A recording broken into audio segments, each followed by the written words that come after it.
Nybo Jensen Konfektion producerer ikke kanoner, men derimod finere erhvervsbeklædning.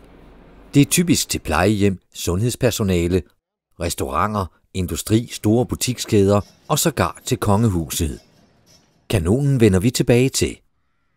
Men først skal vi en tur omkring lageret hos Nybo Jensen Konfektion i Viborg, hvor der altid er en lækkerbisken øverst i pakken, når der sendes tøj ud til kunder i hele Nordeuropa. Faktisk bruger virksomheden hvert år 12.000 æsker chokolade, så det er ikke småting, der sendes afsted. Og her er grunden til, at tøjet er så populært. Kig nøje på de to personer. Den ene har nyt tøj på, og den anden har tøj på, som er blevet flittigt brugt. Det er svært at tage forskel, ikke? Den høje kvalitet gør, at tøjet måske ikke er billigst i første omgang, men bliver billigt i det lange løb.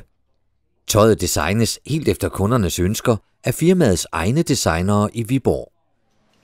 Det meste af produktionen foregår på fabrikken i Letland, hvor højteknologisk udstyr og streng kvalitetskontrol borger for, at hvert et stykke beklædning lever op til høje krav.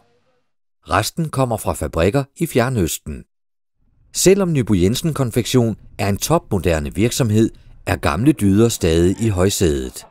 Høflighed og sund fornuft er en selvfølge. Det hele er garneret med en smule galskab, som for eksempel hornet, der trykkes i bund, når en stor ordre er i hus. Eller kanonen, som jævnligt fyres af for at tage imod kunder med manerer og højt humør.